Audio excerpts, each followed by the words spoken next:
Cool. We are recording. Welcome, folks, to the latest edition of our Coaches Connect call. I'm Coach Jeremy. We have a few conversations already teed up for today, and we'll share them one by one.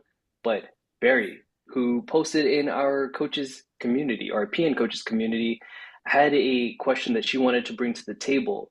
I will let you actually introduce it since you may have a little bit more additional feedback since our last interaction.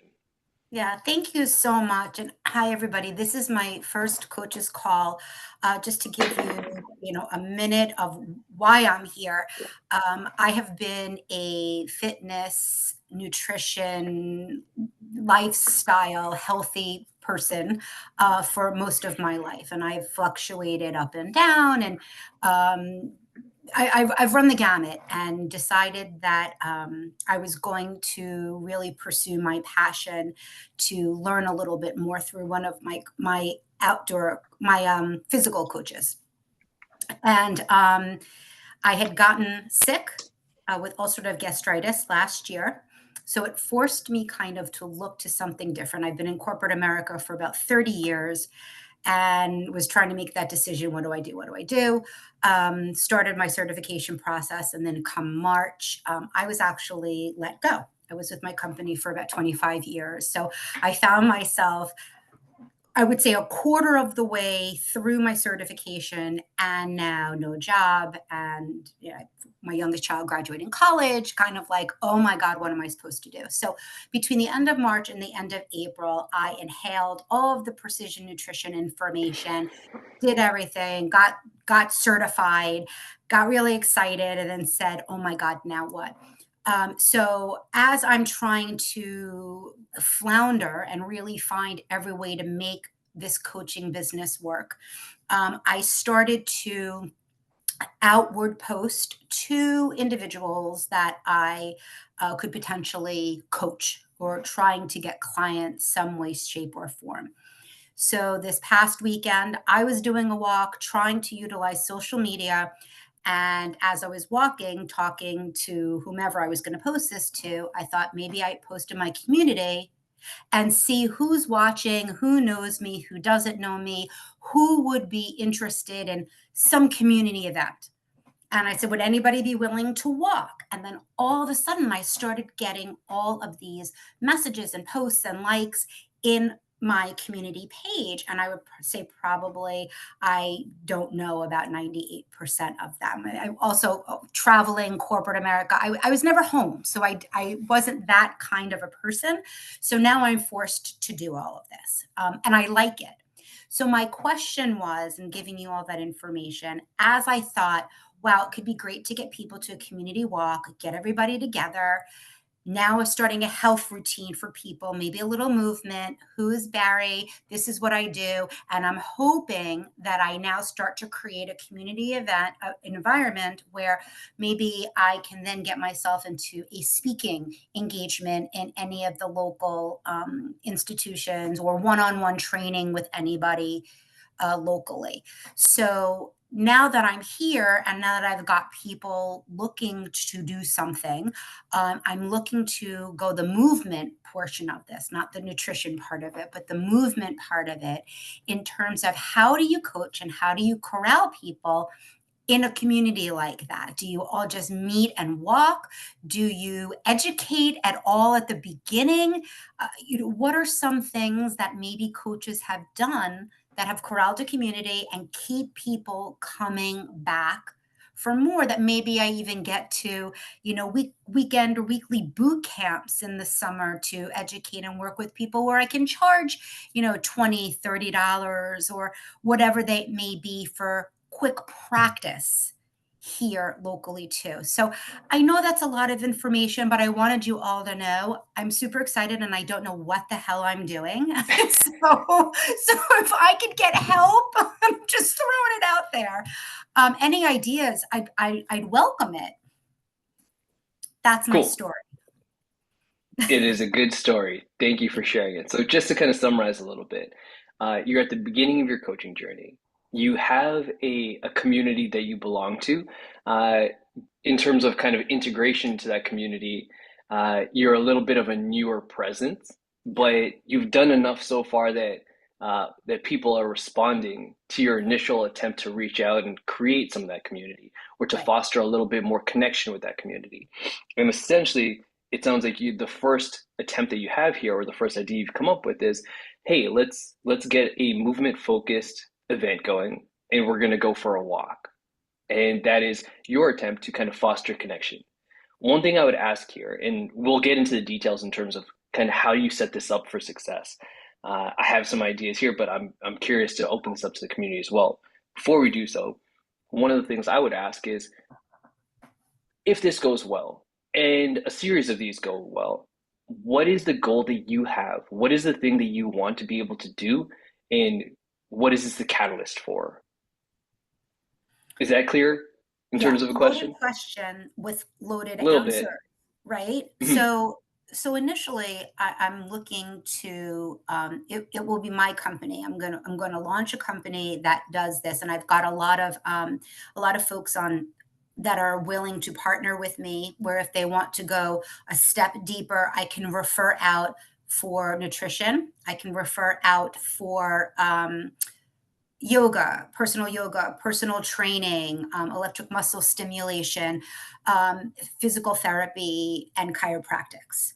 So I know we can only go to a certain level because we're not medical doctors. So once you get to Mhm. that certain point, like I can work. I'm assuming with PN certification, you could work with people to do light arm training, light training, walking, incorporating. I'm not going to do personal training Mhm. with the client. So I can only go so far. So my objective would be, let me create a name for myself. Those that know me in town know me through my kids and know me as they've grown up here. They Mhm. need to know what I'm doing differently, and they will be my voice. But I also need to say, hey, everybody, I'm here. This is what I do. Who wants to be healthy? And then as I get people to come to that, I'm thinking now in my community, it's Barry, she's the walker, or she's healthy, or she leads community walks weekly. Great Mhm. opportunity to get together. So, one, encourage that and then think, okay, will I be able to then build my business, make more money, gain more clients by speaking in larger groups or going one on one of clients that want to train with me and buy my packages under Gotcha. as a Okay. precision nutrition certified coach. So that's my vision. It could not, Right. it could be la la land if it goes this way, but in a perfect world, that's what I'm trying to do. Okay. So now we have our breadcrumb trail here, and that currently where you're starting is, I am known in the community as the fitness person. I am building that reputation a little bit more and solidifying it through kind of these walking engagements. The thing that I want to get people towards is like, and this is why I had to ask a question, like, is the goal to be, I want to be the walking group lady and I want to offer these paid walks and I'm going to coordinate these. And that is certainly something you can do. Like I came back from Madeira, which is an island off the coast of Portugal, and it's a huge hiking culture there. And I met a German gentleman who does that. That is his job. He leads weekly guided walking tours. You pay a little bit of money, and like that's part of his income, and that's a great business for him. And he fosters that community. That doesn't sound exactly like who you want to be. That is part of your strategy to get people who want to engage in coaching with you. So that's kind of the endpoint that we're looking for. Yes. Okay, cool. And it's not a pie in the sky thing. This is definitely a valid business. There are people here who probably pay their bills through coaching as well. I am one of those people. Uh, but let's make this first event a little bit more kind of meaningful and maybe use this as a springboard. So the question we're answering for today for Barry folks is, how do we make this first event something that helps foster community and gets people to want to engage and continue? So I have some ideas here, but I want to open it up to other folks who maybe have participated in other movement-based events, other community-based events, or you've either led them yourself. What kind of feedback can we give to Barry? Or what kind of ideas can we send their way? Mm,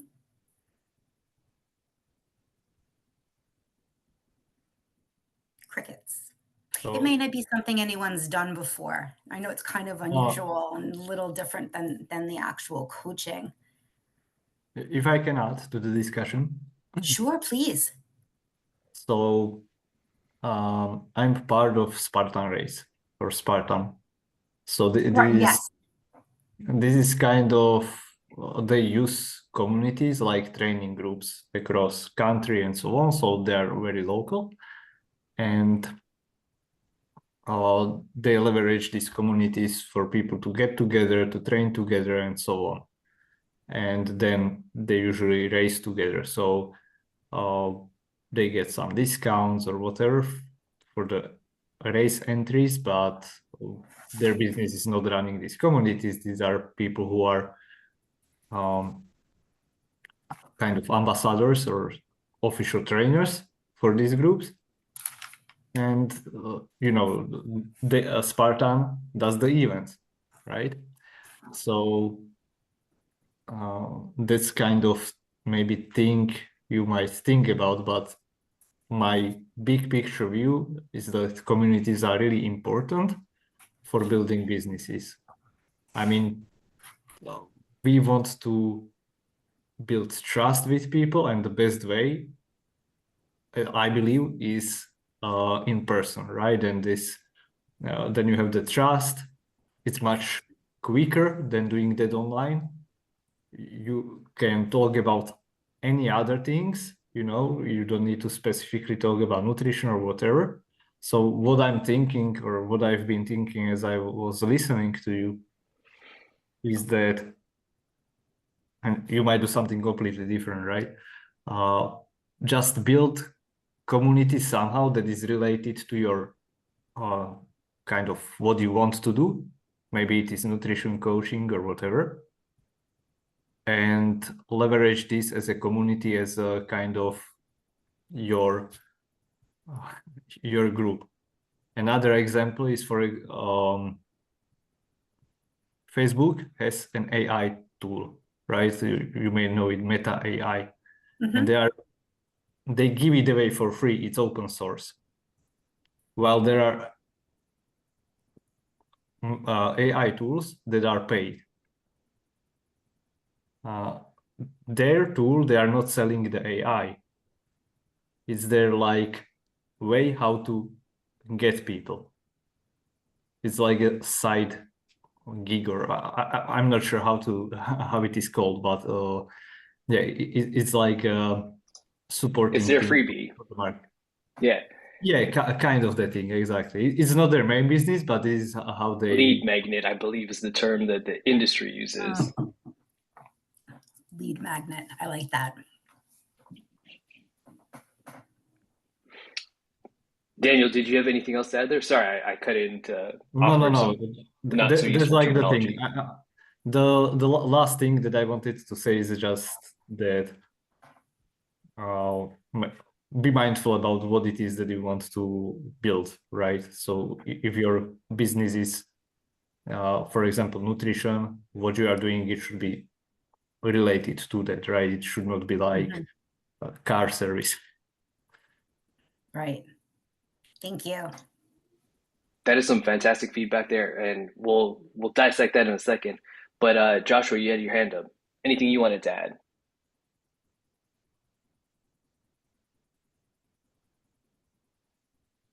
I'm trying to get the Zoom working. All right, there we go. Cool. I think one of the big questions going into that for me would be, oh, this is not what it's doing. Okay, would be whether your approach is going to be from a much more commercial type of like, I am a health expert, coach, whatever, and I'm off like explicitly saying like I'm offering this to help foster healthy lifestyles in our community, or if it's more of a soft approach of like, hi, I live here and I love walking, and maybe you love walking too, and we're going to get together and walk just to share community, right? And to sort of and to try to not be like a bait and switch where you're like, oh, I'm just trying to pretend this is community, but actually I'm just getting you here to sell you something, right? To try to figure out where your line is there, on what you're offering and why you're offering it, and being being clear with yourself about that. I love that. Thank you. And I couldn't agree more. Like the bait and switch, I don't like it. I've spent my entire career in sales, and I get it. I wouldn't want to put anybody in that position. I think a lot of this is probably going to come out, or the direction I go in will probably come out with the success of a walk. And I guess maybe after that happens, I could determine, maybe come back and say, all right, this is the feedback I got. This is an approach I think I need to take in the community. Because again, taking on a community so that you live in, you really can't afford not to, hit it out of the park. But I guess if we take it a step even back further, is there anything that you can all think of, even if you didn't do at a walk, or someplace where there was a community event, maybe that you even attended, that got people happy, that they wanted to be there, because they can go to this park whenever they want. So I'm looking at it saying, I want them to enjoy this community type of event. I want them to enjoy walking in a fun manner. I want them to embrace movement, to say, well, what more is there? And if I can create that excitement, Josh, to your point, then all of a sudden it's very, very natural. And I would be honest, look, this is what I do. And, I'm coming back into the community, and I'd love to make everybody healthy. And as we focus on movement, and maybe at some point nutrition or sleep or stress, let's walk first. Tell me about yourself, and use the time to build the relationships and talk to people that way. Because I'm sure whatever I say to someone is going to get told to 3 other people, because that's just the nature of human beings, especially when they're walking. So I guess, and I apologize if I am talking so much, everybody. This is all new, and I'm very excited. And like I said, I don't know what I'm doing, and I'm just clamoring for help, and I want to be successful. So forgive me if I'm a little chatty. 8, the rules are, if you put your hand up or if you bring a conversation, you get to talk. And then if other people have conversations, they put their hands up, and then they'll get their turn to talk too. So everyone has an opportunity. In terms of the feedback that you have right now, Barry, it sounds like, I mean, both Daniel and Joshua gave some fantastic feedback. I really like Joshua's feedback regarding clarity of intent is super useful here. Being able to tell folks, hey, this is something that I'm considering offering right now. I don't know what it can become. You don't have to have that fully mapped out right now, but being honest with folks about your position and the business that you're creating, it's likely something that's going to come up in conversation while you're on the trail anyway. So having the opportunity to practice that, I think here in this community and with other folks as well, will likely be useful. And just letting folks know, hey, I'm at the beginning of starting my business.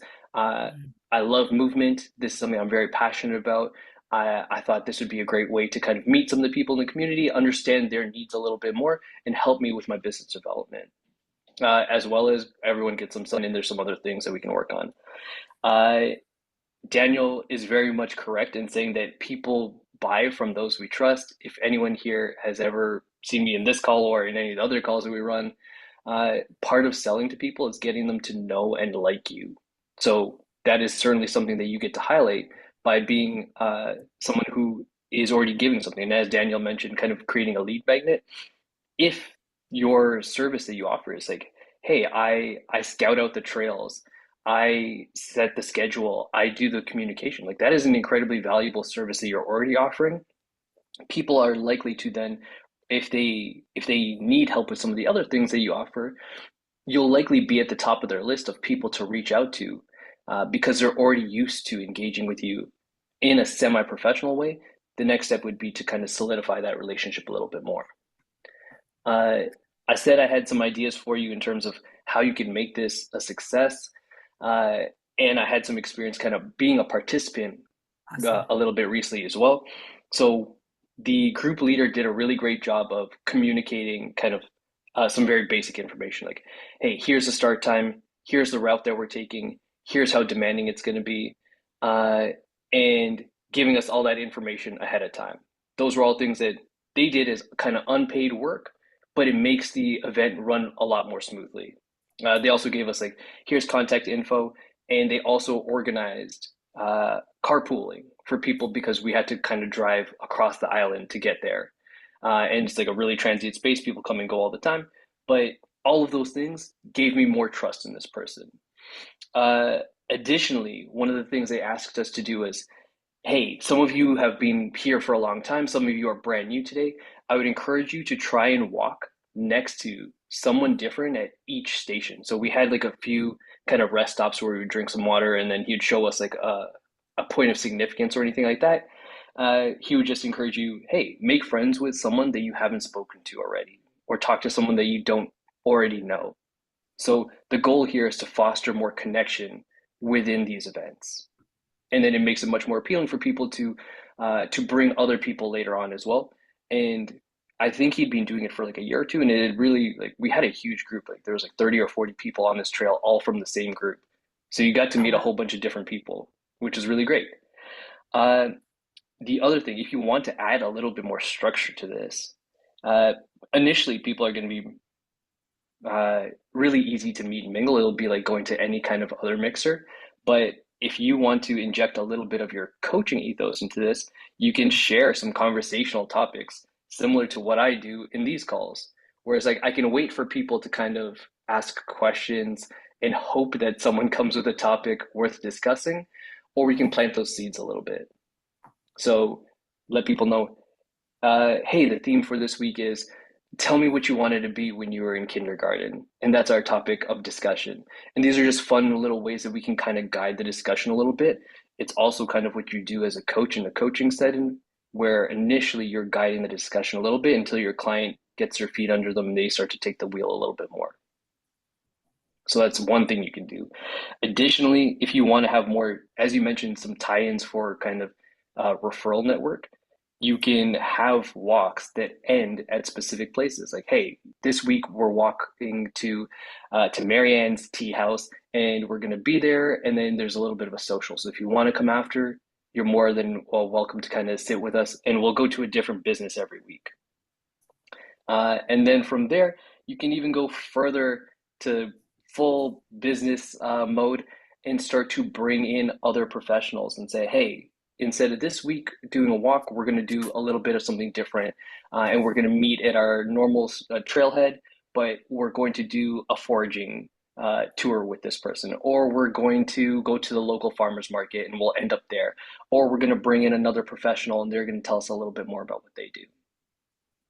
So those are some options that you have to kind of just start it from being a social group, let it kind of evolve as it does, and then other ways of adding a little bit more structure, if that is something that is important to you, to provide a little bit more of a unique experience that has people coming back. I love all of that. So a great place to start, and then where to evolve to with all those little pieces. That was great. Thank you so much, Jeremy. Yeah, That you're was very great. welcome. And I saw there were a bunch of questions. I'm on Long Island in Nassau County in New York. So there's a local park. It's enormous. There's a golf course, there's walking trails and so forth. So I was actually going to go there after this call to take a look, and then tomorrow walk one of the paths just to see how it is and tell people that. So I'm glad we're aligned there. So that's where I am. Whoever asked me that, there's a lot of places to walk around the island. And am I charging for this? No, but it is something that I have thought very closely about, because I have so many people that have said yes, yes, yes. I want my first to just kind of be, what is this? And then get a sense, maybe if I start to talk to people, are they willing to look at weekly events or communities, or even I would do something at a local library, to your point, Jeremy, with even somebody that could come in and talk about, strength training, or I know someone that put out a cookbook. She does all these salads. So maybe that's one thing. And I would charge for those. And I don't want to give all my services away for free. Look, guys, we studied hard. We spent a lot of money to get this certification. So I feel like we have earned the right to charge. But when you start, how do you charge? Because don't you need the clients and the experience to be able to create it first? And I guess that's where I'm looking at all of you. I mean, maybe someone of you will think I'm crazy for not charging on this walk. Maybe I do the next one. I don't know what the right answer is. So typically on something of this kind of service, like there's going to be a few different ways that you can have some sort of monetary return. So one is just like, hey, if you refer a friend to me from this walk or something like that, they get some sort of bonus. Another thing you can do is just make it a donation based approach to starting the walking kind of community. It's like either a financial donation or a non-perishable food item or something more specific like a women's health kind of item that they want to donate. All of those things get people in the idea of already kind of paying you for your service, so they see you more as a service provider and less as just like another friendly face in the community, if that is an identity that you want to adopt. And then of course you can also say, hey, it's $100 to join my walking membership for the month. You could do that. These are all possibilities, and you can scale it accordingly based on where your level of comfort is right now. Okay. Monthly walking membership. That's interesting. Better than a weekly walk. At least you get it right up front. Yeah, so That's you can good. like plan the scheduling. Yeah. What you typically look as cost scales up for joining these, there's probably more elements that you're going to want to nail down. So it's like, hey, we have here is carpooling, here is communication channel that we have. I scout the walks before we do them so that we can ensure that everyone is able to do the thing, that the trail is in good condition for us. All of those things add to more value to your service. Okay. Awesome. Great. So Thank you so hopefully that much. gives you some ideas there. Yeah, absolutely. It really does. Thank you so much. And to Joshua and Daniel, thank you very much. Awesome. Did I already post this? Oh, I did, but not quite. So our next discussion, I think there is a Jason here, but maybe Jason dropped off. Jason, Wyszynski? Wyszynski? I don't think this is your post, but I just want to make sure. Maybe you go by multiple names. I'm going to just prop it into the I'm chat. here. Wazinski. Wyszynski, gotcha. I don't think I posted anything. Okay, then sorry, I got my Jasons wrong. That's all right. But this is from Jason Grant, who may have been here and may have popped up, unsure. But there was a question that came up in the larger PN community recently, and I think this is a useful conversation for us to have. So feel free to click on the Facebook link there. And just a summary of it, thoughts on athletes doing the carnivore diet. Do you recommend them adding in carbs or allow them to stay carnivore? So an interesting conversation here. I would encourage folks to take 30 seconds, read through some of the comments, and then I'm curious to see where you land on this as a coach. How do you guide that conversation between you and responding to Jason, the coach, as well as potentially you handling that conversation as a coach with one of your clients?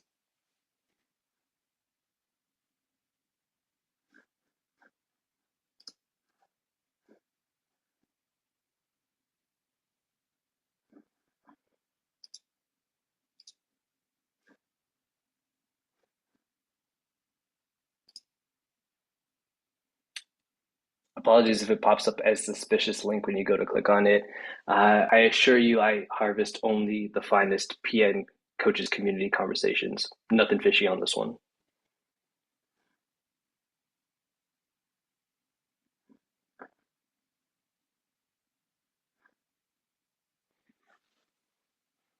Anything stand out to here?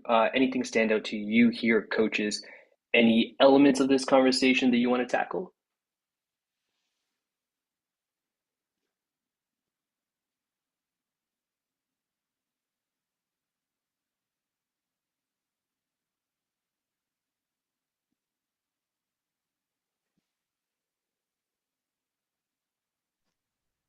I'll jump in.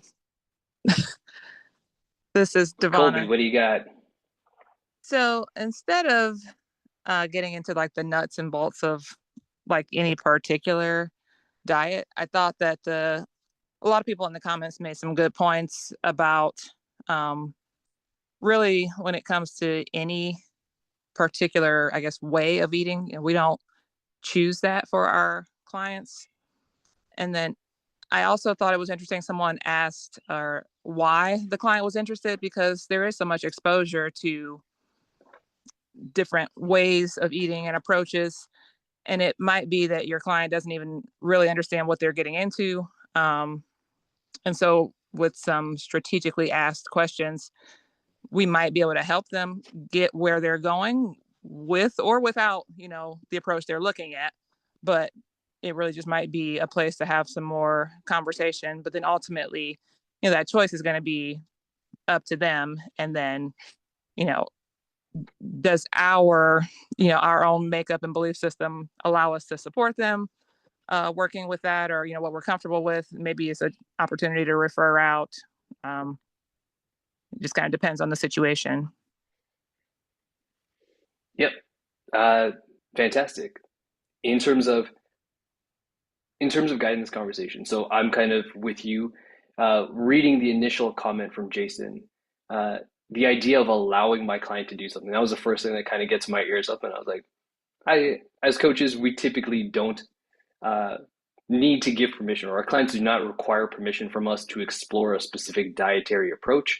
Our goal is to help support them with the approach that they are looking for. The other kind of bent here in this conversation is in terms of athletes. So you mentioned the idea of kind of referring out where we feel like either we don't have the requisite skill set, or it's an approach that we just do not agree with and it's outside of how we're comfortable coaching. So it's best to refer out there. One of the things I would say is like, if I was a coach working with a high level athlete and my reputation is on the line with this client, my professional reputation and my ability to then make a living as a coach, I'm very particular in terms of that client's exposure to a specific dietary style, the label that it gets, the attention that it gets, and then how does it then reflect back on me? So that is something that actually I think does take into account, or should be taken into account here as a coach, where it's like, you want to do this thing that is like, it might be valuable, but it doesn't align with what I know or best practice or the latest scientific research for that particular athlete in that specific discipline, which again, it doesn't really say, just as athlete as a general term.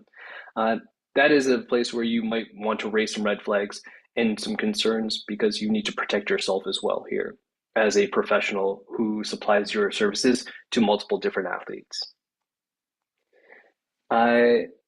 In terms of any of the other feedback here, hopefully folks have got a second to kind of read through. Anything else that you would ask, or anything else that you think is important in this conversation between coaches to coach or for client to coach? Marta. I would ask them if the way that they're eating right now is working for them, or if there's anything that is missing. I mean, that would be my baseline. I don't know if I was a little bit off the first comment from the other participant. I can't remember the name, but I think that would be the first thing that I would say. Also. Another important thing that you just said is that we don't get to choose the or to allow or not allow.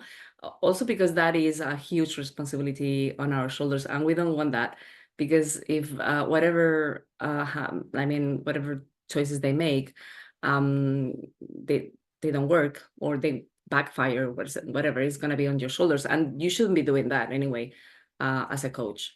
So that is also important, and I think educating our clients is important, because they get to to be able to make an educated choice. So our goal as a coach is to give them the options and the education about the options, but I don't think that choosing one over the other and encouraging them to choose one over the other is the right position for a coach. for the legal aspect of it. And also because the client is the one who has to own the process of the evolution or whatever they're working on. 100%.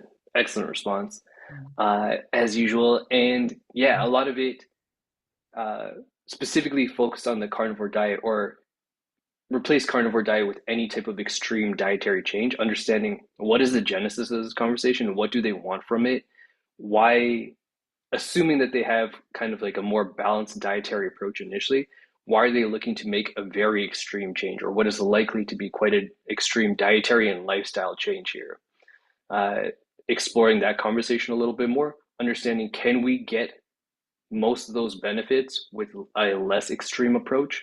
Which, if you read through the comments, a lot of coaches here were advocating for that, where they're like, yeah, I might eat a more animal-based diet, but still make sure to get a certain amount of different macronutrients to avoid some of the pitfalls that may be more common with an extreme approach like the carnivore diet. The other thing in terms of our scope as PN coaches, advocating for a dietary style starts to open you up to some liability issues. The more extreme that dietary approach, the greater the liability issues that you are placing yourselves directly square in. So probably not something that you're going to want to do very often, especially without guidance from a professional who has a scope of practice that can make those prescriptive choices for a client or in service of a client. So if you're working with someone else and that is another medical professional and that's what they share, then by all means feel free to approach that and support the change. But championing the change is something that I would not personally encourage as a PN coach who is conscious of liability and how our instructions may be taken in a legal setting. Just looking through the comments a little bit here.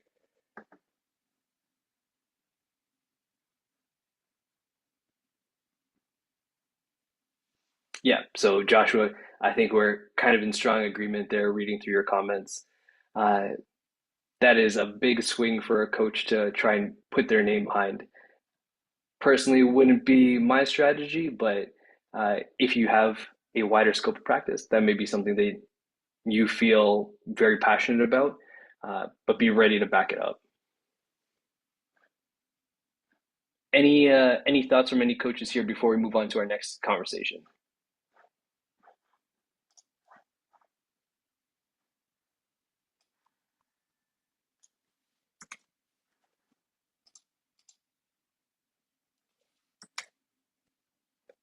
Cool. Last conversation from our PN community is from Coach Shani Ruhal, and they're looking for some feedback on how do they help stop their client from self-sabotaging their goals. So you can click on the conversation there, get a little bit more feedback. Feel free to peruse some of the comments, but it is an interesting conversation that I think many coaches would benefit from. And essentially what we're looking at here is a term that pops up in PN coaching, especially in our level 2 course a little bit more, when we're talking about ambivalence, which is what I see as kind of at the heart of this conversation.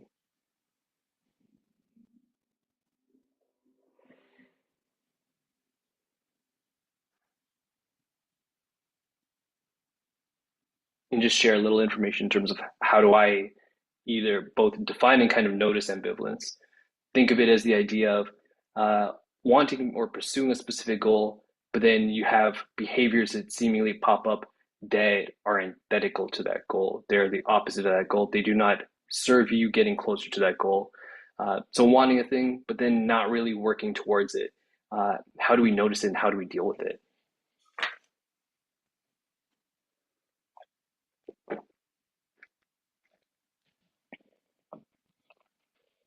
Joshua.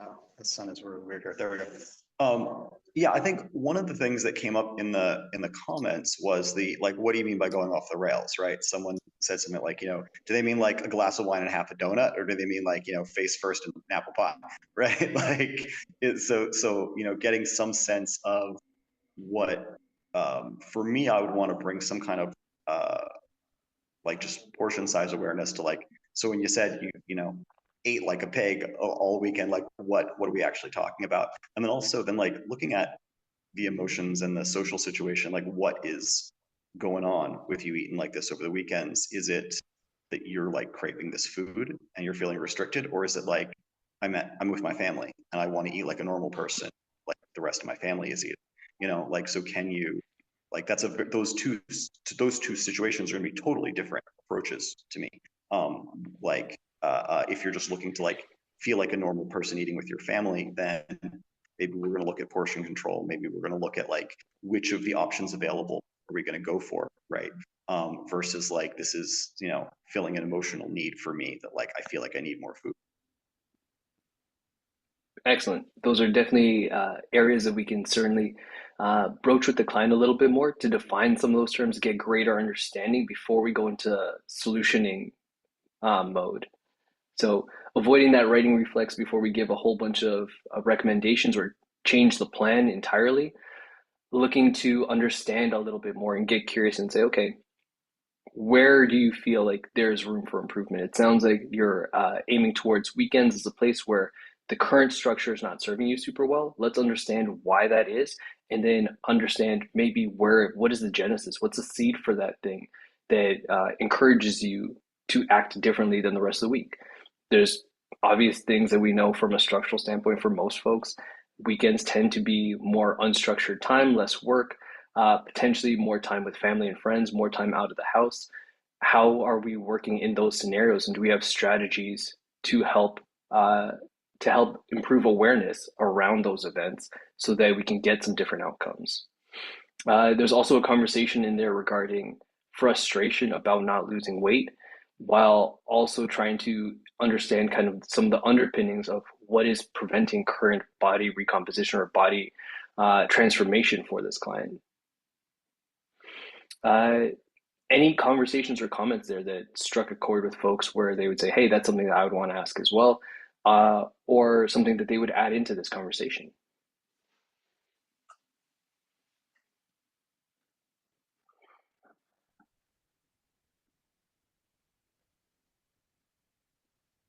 You got something, Marta?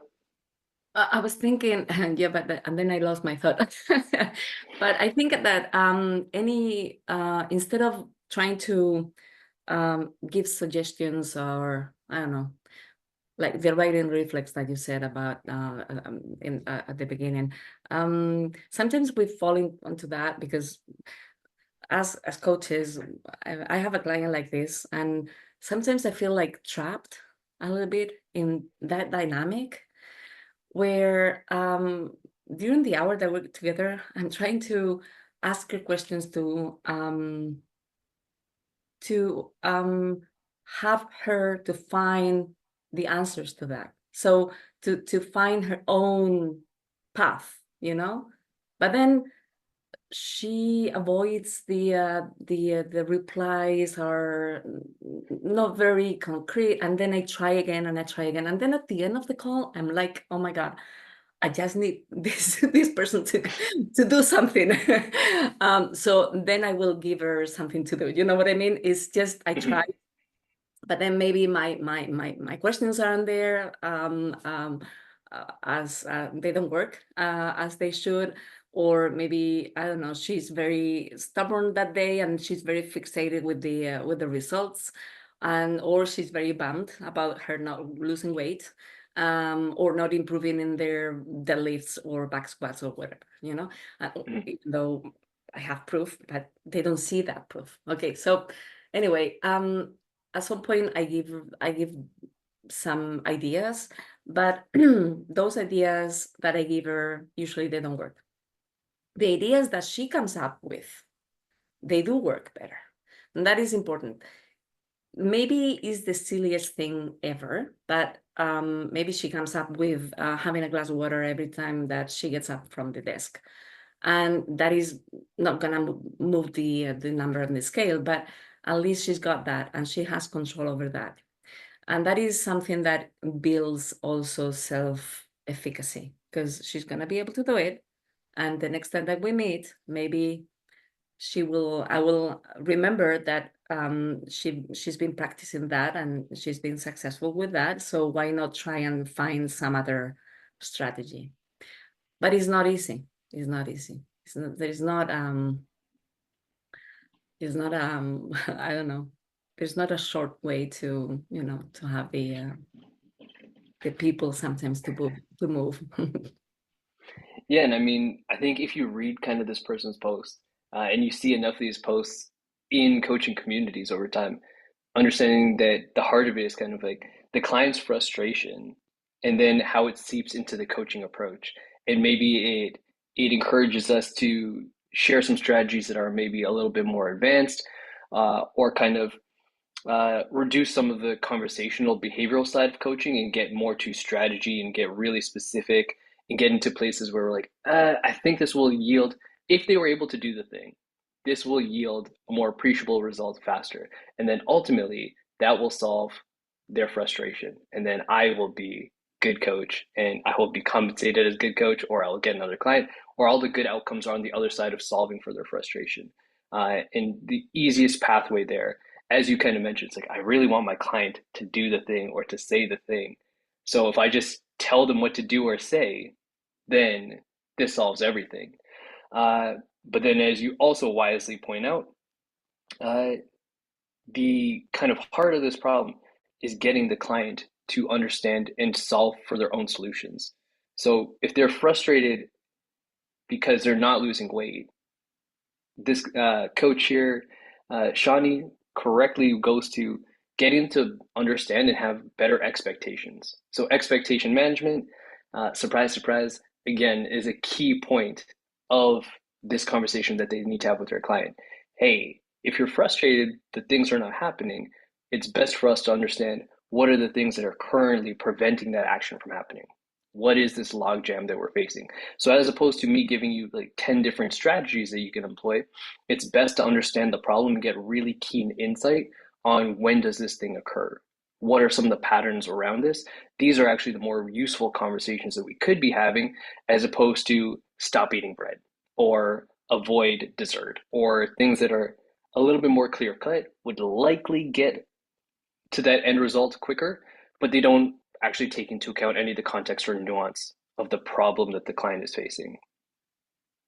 Daniel. Yeah, thank you. So just in this moment, I had a client, a new one, fill in like the destination postcard kind of exercise. And I will relate it back to what Marta said and the topic here. So from my point of view, people struggle with this, for example, weight loss. Usually it's weight loss, right? So they have these self-sabotaging behaviors. And I remember during one of the previous calls, it was mentioned that to have this kind of destination postcard or whatever, always during the call, like the client should have this. So when we are talking about what actions to take and so on, look at your destination postcard and direct your behavior towards that, because there will always be, at least in the back of their mind, this kind of thinking, I want to lose weight, and this is in front of their face. This is what they see in the mirror every day. And they are forgetting about their deeper reasons, right? And so my client right now shared with me, so I want to read this, if it's okay. Yeah, I mean, as long as you don't give any personal information, all good. No. So basically what she said, like, I wanted to lose 10 or 15 kilos, so there's like 20 to 30 pounds. And when I was thinking deeper about it, I want to move with happiness, because I haven't moved with happiness since childhood. That is far more striking than a simple number of weight loss goal. Yeah, so I will have a conversation with her, and I would expect that there will be this kind of friction between the actions and the goals. And I believe with this insight, we can prevent this. So to reduce that friction and yeah. I mean, I look forward to getting an update on this client over time with you, and hopefully you're helping them move with a little bit more joy and enthusiasm as your coaching continues with them. For Coach Shani, I hope that they are able to connect with that client again and help them dismantle some of the frustration and understand that part of dismantling frustration is setting more appropriate expectations. That is something that they'll likely want to improve on in terms of if they're not losing weight currently, what rate do they expect? And then what are the actions that they would need to start taking in order to start moving in that direction? It could be that very well this coach during this initial period of time or during this current period of time, they're working on a skill set that may not yield direct weight loss, but is setting them up for later weight loss, which is something I use in my coaching approach all the time. I tell clients very clearly in the first few weeks, the goal is not actually weight loss. The goal is to establish which skills are priorities for us and then start to work on those skills in a way that will eventually allow them to manipulate their body in a way that they want to. So for this coach, maybe there was a little bit of expectation setting that they could have worked on there, and then getting their client to apply those skills in a way that actually gets them to where they need to be. Part of application of skill is understanding the problem a little bit better, and it sounds like they've highlighted a few areas where those problems are occurring. Let's see if they can adjust the skill set to accommodate for those problem areas as well, and then get the ball rolling in the right direction. We have a few more minutes before we sign off for today. Any final thoughts or questions before we log off for today? I just wanted to add to this. I have in my mind that it is very important for us coaches to think that the client's progress or the client's successes or whatever are independent from you. So this is important that I learned over the years of coaching. I mean, at the beginning, I was very super attached to the outcomes, and the outcomes is not related to me. Is I can facilitate them, but the person is going to do the work or not, and they choose to not do the work or do it, and that is independent from you. You can be the best coach out there and not get people get their results, or you might not be the best coach out there, and that is okay, because people need other people to be there for them, and sometimes just being there for them is enough. Some other times it's not, and there are many shades of helping other people, and this is important for us to remember. We are not attached to the successes of the clients or the other people. Expertly said, Marta. I'll leave you with one of my favorite quotes that maybe I'll get it tattooed somewhere on my body at some point, but it starts with, what do farmers do? And the response is typically they grow crops. And the answer is no, farmers do not grow crops. They provide the environment for crops to grow. Be farmers, folks. We'll see you all next week. Thanks, Thanks, everybody. Thanks, Jeremy. Excellent call. Thanks, everybody. Bye.